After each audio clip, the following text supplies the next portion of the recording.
Welcome back to English Compass. Have you ever sat down to practice English, opened your notebook, and felt a heavy voice whisper, "What's the point? I've been doing this for months. I'm still not fluent. Maybe I should just stop." If you have felt that moment, you are not alone. Every language learner experiences it. The frustration, the comparison, the exhaustion, the quiet temptation to walk away. And in that moment, it feels like quitting is the only logical choice. But what if I told you that quitting is never really about the language? It's about the gap between your expectations and your reality. It's about believing that progress should be visible every single day. It's about treating rest as failure. It's about forgetting that fluency is not a straight line. It is a spiral. You circle the same challenges again and again, but each time you are higher. Each time you understand more. Each time you speak with slightly more ease. Today, I will share the exact mindset shift that transformed my own English journey. Not through force, not through guilt, not through endless hours, but through design, through psychological clarity, through a simple, repeatable system that turns the urge to quit into the decision to continue. This is not about stubbornness. This is about sustainability. You will learn why the brain wants to quit. You will discover how to rewire that instinct. You will see how to build a routine that survives bad days, low energy, and invisible progress. And you will get a clear, gentle framework to practice every day. Before we begin, take a slow breath. Place your hand over your chest. Say this out loud. I do not quit when progress is invisible. I trust the process. I rest when needed. I return when ready. I am built to continue. Good. Let's step into the mindset that never breaks. The illusion of quitting and the truth about plateaus. Let's begin with a hard truth. You do not quit English because you lack ability. You quit because you misinterpret silence. When you first start learning, progress feels fast. You learn basic greetings. You understand simple sentences. You feel excited. This is the honeymoon phase. Your brain rewards you with quick wins. Dopamine flows. Motivation peaks. You believe fluency is just around the corner. Then reality arrives. The sentences become longer. The grammar becomes nuanced. The listening speeds up. You study for weeks, but you cannot tell the difference. You speak in a conversation, and the same hesitation returns. You watch a movie without subtitles, and you still miss half the dialogue. You feel stuck. You feel like you are running in place. You begin to question everything. Am I wasting my time? Do I lack talent? Should I stop? This is not failure. This is the plateau of consolidation. It is the invisible period where your brain is organizing everything you have learned. It is connecting vocabulary to context. It is strengthening neural pathways. It is moving knowledge from short-term memory to automatic use. You cannot see it, but it is happening, and it requires patience. Most learners quit during this phase because they expect linear progress. They think, if I study 1 hour today, I should feel 1 hour better tomorrow. But learning does not work like a bank account. It works like a garden. You water the soil. You wait. Nothing happens for days, then weeks. Then one morning, green shoots appear. Not because they grew overnight, because they grew quietly beneath the surface while you thought nothing was changing. I remember a learner named Marcus. He practiced English daily for 8 months. He listened to podcasts, he wrote journals, he attended conversation groups. But on month 9, he felt completely stuck. His listening comprehension plateaued. His speaking felt repetitive. He compared himself to advanced learners and felt ashamed. He closed his apps. He put away his notebook. He told his friends, "I'm taking a break, maybe forever." But Marcus did not realize that his brain was exactly where it needed to be. He had built a foundation. Now, his mind was reorganizing it. When I spoke with him, I asked one question. If you knew that progress was happening invisibly, would you still quit? He paused. He said, "No, but I need to see proof." So we changed his tracking method. Instead of measuring fluency, he measured presence. Instead of counting mistakes, he counted days. He wrote one sentence every evening. I showed up today. That is enough. After 3 weeks, something shifted. He understood a podcast without pausing. He answered a question without translating. He used a phrase naturally. The plateau broke, not because he studied harder, because he stopped measuring the wrong thing. For you, this is a crucial mindset shift. Quitting is rarely about the language. It is about the gap between your expectations and your reality. Close the gap by changing how you measure progress. Do not measure fluency, measure consistency. Do not measure perfection, measure presence. Do not measure speed, measure steadiness. When you track what you can control, the urge to quit loses its power. Vocabulary in context. Listen to these 5 phrases. They will anchor today's framework. Honeymoon phase, the early period of fast, visible progress and high motivation. Plateau of consolidation, the invisible stage where the brain organizes and strengthens new knowledge. Expectation gap, the frustration that arises when results do not match your timeline neural pathway. Brain connections that strengthen with repeated practice and time progress tracking shift, changing what you measure from outcomes to daily presence. Repeat after me. Honeymoon phase. Plateau of consolidation. Expectation gap. Neural pathway. Progress tracking shift. Good. Keep these in mind. They replace the illusion of quitting with the reality of hidden growth.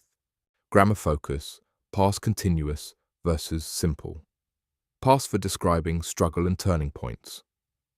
Notice how I describe Marcus's journey. He was studying daily when the plateau began. Past continuous, ongoing action interrupted by a change. He closed his apps. He put away his notebook. Simple past, completed actions that mark a decision. His brain was reorganizing, but he could not see it. Combination, invisible process versus visible reaction. We use these tenses to show the contrast between internal progress and external perception. Repeat after me. I was practicing consistently when I felt stuck. I doubted myself, but my brain was adapting. I measured the wrong thing, so I felt discouraged. Perfect! You're practicing narrative grammar that honors both struggle and unseen progress. The 3 pillars of the never quit mindset. Now, let's build the mindset that survives plateaus. A never quit attitude is not about stubbornness, it is about structure. It rests on 3 pillars. Each one is simple, each one is repeatable, each one protects you from the urge to walk away. Pillar 1. Identity over intensity. Most learners quit because they tie their self-worth to performance. They say, if I make mistakes, I am bad at English. If I skip a day, I am lazy. If I do not sound fluent, I am failing. This mindset is fragile. One bad day breaks it. One mistake shatters it. The never quit mindset flips this. It says, I am not a performer. I am a practitioner. Your identity is not built on perfect sentences. It is built on daily returns. When you see yourself as someone who practices, not someone who performs, mistakes lose their power. They become data, not verdicts. You stop asking, am I good enough? You start asking, did I show up today? Identity-based persistence is self-sustaining. It does not require motivation. It requires alignment. You practice because it is who you are, not because you want to prove something. When you align your actions with your identity, quitting becomes unnatural. It feels like abandoning yourself. Pillar 2. Process. Over perfection. Perfectionism is the quiet killer of consistency. It tells you, if you cannot do it right, do not do it at all. It makes you skip practice on tired days. It makes you avoid speaking when you fear mistakes. It makes you compare your chapter 1 to someone else's chapter 20. The never quit mindset replaces perfection with process. It says, I do not need perfect practice. I need present practice. 5 minutes of focused listening beats 0 minutes of waiting for ideal conditions. 1 messy conversation beats 10 silent rehearsals. Progress lives in movement, not in waiting. When you fall in love with the routine, not the result, you remove the pressure. You practice to maintain momentum, not to achieve a milestone. You learn to value the act of showing up, regardless of the output. This is how fluency compounds. not through flawless sessions, through consistent returns. Pillar 3. Recovery over resistance. Many learners believe that resting means quitting. They push through exhaustion, they ignore mental fatigue, they study until they burn out. Then they collapse. Then they quit. This is not discipline, this is self-sabotage. The never quit mindset understands that recovery is part of progress. The brain consolidates learning during rest, muscles grow during recovery, neural pathways strengthen during sleep. When you skip rest, you skip integration, you force effort without allowing absorption. Strategic recovery means knowing when to pause, not when to stop. It means taking a day off without guilt. It means switching to light input when energy is low. It means protecting your long-term consistency by honoring your short-term limits. You do not quit, you recharge, you return stronger. I once worked with a learner who studied for 2 hours daily. She pushed through headaches, eye strain, and mental fog. She believed rest was weakness. After 6 months, she burned out completely. She stopped for 3 weeks. She felt guilty. She almost quit permanently. We changed one thing. We added scheduled recovery. 2 days a week, she only listened to calm English audio for 10 minutes. No notes, no pressure, just absorption. Her energy returned. Her consistency stabilized. Her progress accelerated. Not because she studied less, because she rested strategically. This is the never quit truth. Persistence is not about never stopping. It is about always returning. Speaking practice, mindset anchors. Pause the video, listen carefully, repeat exactly after me, match the calm, steady tone. I am a practitioner, not a performer. I value presence over perfection. Rest is part of progress, not failure. Again, slower. Let the words settle. I am a practitioner, not a performer. I value presence over perfection. Rest is part of progress, not failure. Good. You are training your mind to replace fragile goals with sustainable identity. Vocabulary in context. Identity-based persistence, continuing because practice aligns with who you are, not what you want to prove. Process orientation, focusing on the daily routine instead of distant outcomes. Strategic recovery, planned rest that supports long-term consistency and mental integration. Self-sabotage cycle, pushing past limits, burning out, and quitting out of exhaustion. Return rhythm, the pattern of pausing, recharging, and resuming without guilt. Repeat after me. Identity-based persistence. Process orientation. Strategic recovery. Self-sabotage cycle. Return rhythm. You are building a mindset that survives fatigue, frustration, and invisible progress. Grammar note. Present perfect for mindset evolution. Notice how I track internal shifts. I have replaced perfection with presence. She has learned that rest supports consistency. We have aligned our identity with daily practice. Present perfect connects past mindset changes to present stability. It shows that growth is ongoing, not finished. Repeat after me. I have shifted from performance to practice. My brain has adapted to the plateau phase. We have chosen consistency over intensity. Excellent. You are practicing grammar that honors ongoing psychological growth. Rewiring your brain, psychology, plus practical shifts. Now, let's look at the mechanics. Why does your brain want to quit? And how do you rewire that instinct? The human brain has a negativity bias. It evolved to notice threats, not progress. It remembers mistakes more vividly than wins. It amplifies doubt and minimizes effort. This kept our ancestors safe. But it sabotages modern learning. When you practice English, your brain highlights the forgotten word. It ignores the 10 phrases you remembered. It magnifies hesitation. It downplays progress. This is not your fault. It is biology. To build a never-quit mindset, you must work with your brain, not against it. Here are 4 psychological shifts that rewire the urge to quit. Shift 1. The 2-day rule. Never skip twice. Perfection demands daily practice. Reality demands flexibility. The 2-day rule says you can miss one day. Life happens, energy drops, illness strikes, but never miss 2 days in a row. 1 skip is a break. 2 skips is a new habit. This rule removes guilt. It protects momentum. It turns I failed into I will return tomorrow. It is simple. It is forgiving. It works. Shift 2. Minimum viable practice. MVP. On your worst days, do not aim for your ideal routine. Aim for your minimum viable practice. 5 minutes, 1 paragraph, 3 sentences. 1 podcast minute. The goal is not completion. The goal is continuity.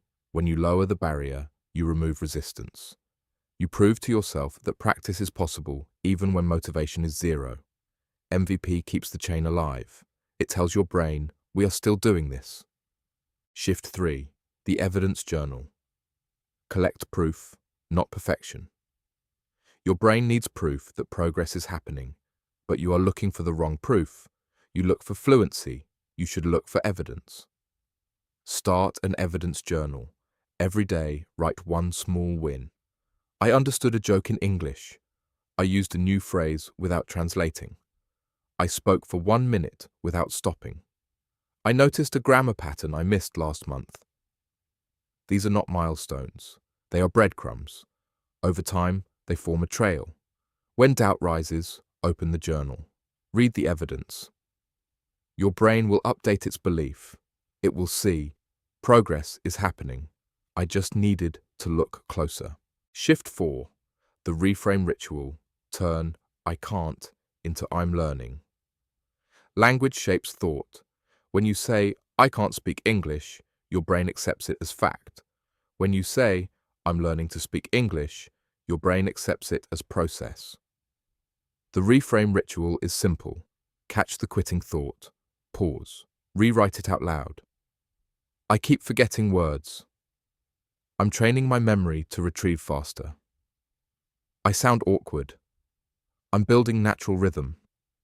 I'm not improving. I'm consolidating invisible progress. Reframing does not deny struggle. It redirects it. It turns paralysis into perspective. It turns quitting into continuing. I remember applying these shifts during my own lowest moment. I had been practicing for over a year. I felt stuck. I wanted to quit. Instead, I activated the system. I used the 2-day rule. I lowered to MVP. I started the evidence journal. I practiced reframing daily. Within 4 weeks, the urge to quit disappeared. Not because I became fluent, because I changed how I interpreted my journey. I stopped measuring the gap. I started honoring the path. Interactive practice. Reframe drill. Pause the video. I will give you a quitting thought. You will reframe it out loud. Take 3 seconds. Speak it clearly. Thought. I make too many mistakes. Reframe. I'm collecting data to improve my accuracy. Thought. I'll never sound natural. Reframe. I'm training my mouth to follow English rhythm. Thought. I should just stop. Reframe. I'm choosing to rest, not quit. I will return tomorrow. Good. You are training your brain to redirect doubt into direction. Vocabulary in context. Negativity bias. The brain's natural tendency to focus on problems over progress. Minimum viable practice. The smallest possible session that maintains habit continuity. Evidence journal. A daily log of small wins that proves invisible progress. Reframe ritual. The conscious act of rewriting quitting thoughts into process-oriented statements. Cognitive flexibility. The ability to shift perspective when faced with frustration. Repeat after me. Negativity bias. Minimum viable practice. Evidence journal. Reframe ritual. Cognitive flexibility. You are building psychological tools that protect your consistency. Grammar focus. Conditionals for habits. Planning and self-talk. Notice how I frame cause and effect. If you miss one day, you will return tomorrow. If you track small wins, your brain will update its beliefs. If you reframe quitting thoughts, you will preserve momentum. First conditionals show realistic outcomes of psychological shifts. They are perfect for self-coaching and mindset design. Repeat after me. If I lower my practice to 5 minutes, I will protect my routine. If I write one evident sentence, I will fight doubt. If I pause and reframe, I will continue without guilt. Perfect. You are practicing logical structure that supports resilient decision-making. Your never quit daily framework. Mindset becomes reality through routine. Here is your 4-step never quit framework. It applies psychological resilience to your daily English practice. It is simple. It is forgiving. It works for listening, speaking, reading, and writing. Step 1. Morning anchor. Identity plus micro-practice. Start your day by reinforcing who you are. Say one identity affirmation out loud. I am a practitioner. I show up daily.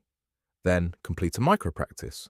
3 sentences spoken, 1 minute listened, 1 phrase reviewed. This anchors your identity before the day begins. It sets a tone of presence, not pressure. Step 2. Friction shield. Environment plus MVP. Design your space to make practice easy and quitting hard. Place your notebook on your desk. Keep headphones visible. Set a gentle reminder. On low energy days, activate your minimum viable practice. 5 minutes. No guilt, no extension, just continuity. This shield removes decision fatigue. It turns I don't feel like it into I'll do the minimum. Step 3. Midday. Check-in. Process review plus recovery permission. Pause for 2 minutes. Ask, did I practice today? If yes, acknowledge it. If no, activate the 2-day rule. Plan your return for tomorrow. Give yourself permission to rest if needed. Recovery is not quitting. It is integration. This check-in prevents silent abandonment. It keeps you accountable to presence, not perfection. Step 4. Evening evidence log. Track wins, plus reframe struggles. Before bed, write 1 sentence in your evidence journal. Today, Then catch 1 quitting thought. Reframe it out loud. I thought, but I'm actually... Close the book. Breathe. Rest. This log proves progress is happening. It rewires negativity bias. It turns doubt into data. Total time, 10 to 15 minutes daily. Flexible, sustainable, consistent. This framework replaces guilt with grace. It builds resilience through design, not force. Daily template practice. Pause the video. Fill this template out loud. My identity anchor is. My friction shield includes. My check-in reminder is. My evidence log entry is. Example. My identity anchor is I show up daily. My friction shield includes my open notebook and headphones. My check-in reminder is at 6 p.m. My evidence log entry is I understood a podcast without pausing. Say it twice. Clear, committed, realistic. Vocabulary in context. Identity anchor, a daily phrase that reinforces your practitioner mindset. Friction shield, environmental design that reduces barriers to practice process check. A brief midday review that maintains accountability without pressure. Evidence log, a nightly record of small wins that proves invisible progress. Sustainable rhythm, a routine that balances effort, rest, and consistency long-term. Repeat after me, identity anchor. Friction shield, process check, evidence log. Sustainable rhythm. You are engineering a learning life that survives fatigue, frustration, and plateaus. Grammar focus, future with will for commitment and self-regulation. Notice how I frame daily promises.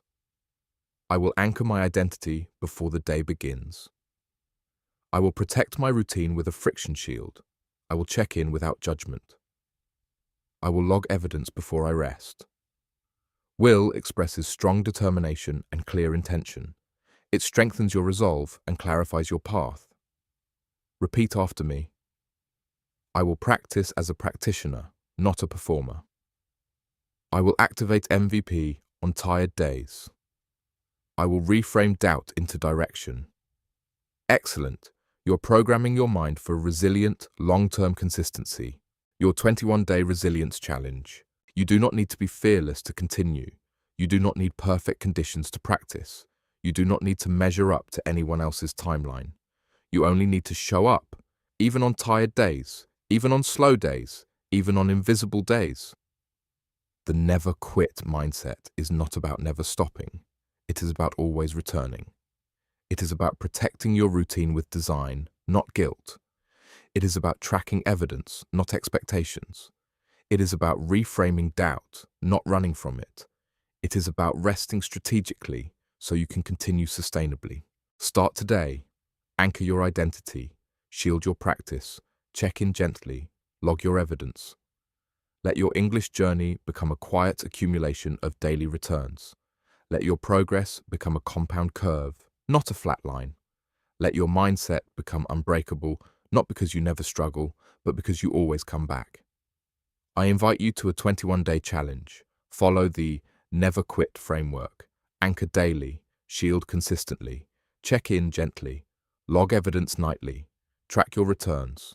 Notice the guilt shrink. Notice the grace grow. Notice English become a sustainable practice, not a stressful test. Subscribe to English Compass for more stories, graded listening practice, and step-by-step fluency systems. Turn on notifications. Your next breakthrough is not in a perfect session, it is in your next return. Before you go, place your hand over your heart. Repeat this final line with me. I do not chase perfection. I honor consistency. I practice with grace. I rest with purpose. I return with courage. My mindset is unbreakable. See you tomorrow. Keep anchoring, keep shielding, keep returning. The path is yours.